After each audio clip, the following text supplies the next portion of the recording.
تو آقا کریم صلی اللہ تعالیٰ علیہ وآلہ وسلم نے اس صحابی سے پوچھا کہ یہ جو گزرا ہے اس کے بارے میں آپ کی کیا رائے ہے، آپ کا کیا نظریہ ہے؟ انہوں نے کہا حضور ویل گڈ پرسنالٹی، بڑا امیر آدمی ہے، بڑا معزز ہے، اگر یہ کسی کو نکاح کا پیغام دے گا نا تو آقا اس کے نکاح کا کوئی انکار نہیں کرے گا، یہ تو اتنا پیسے والا ہے، یہ تو اچھی پرسنالٹی والا ہے۔ آقا کریم صلی اللہ علیہ وسلم خاموش ہو گئے۔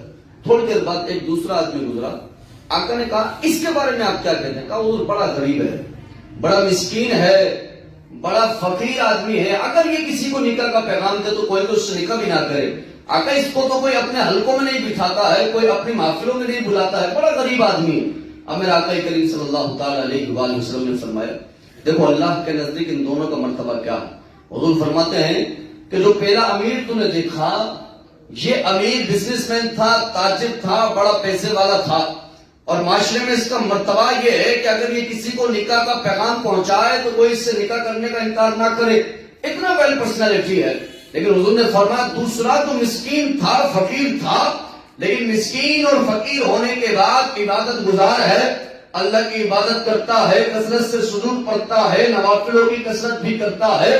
تو آقا نے فرمایا اس پہلے امیر سے ساری دنیا بھی بڑھ دی جائے تو وہ اس مسکین کا مقابلہ نہیں کر سکتی ہے، کہ ساری دنیا اس امیر سے بھر دی گئی ہے، لیکن مقابلے میں اس فقیر کے آ جائے، اس مسکین کے آ جائے۔ میں کہا نا خدا کی قسم یار آپ میں ایک دوسرے کے نزدیک عزت دار ہو جاتے تو ہم چھوڑ ہو جاتے، ارے عزت دار تو وہ ہے جو اللہ کے نزدیک عزت دار ہوتا، اللہ کے نزدیک عزت دار۔ اور ہم نے کہا نا ہمارے نزدیک تو عزت دار پھر کثرت سے سجدے کرنے والے ہوتے ہیں، پھر تو عبادت و ریاضت کرنے والے ہوتے ہیں۔ ارے اللہ جن کے لیے کہے نحن اولیاؤکم، میں کہا یہاں پر آگے بات مکمل ہو جاتی ہے۔ اللہ کہہ دینا کہ اے بندے اب تک تو کہتا تھا مولا میں تجھ سے محبت کرتا ہوں، تیرا رب کہتا ہے کہ ہم جو تجھ سے محبت کرتے ہیں۔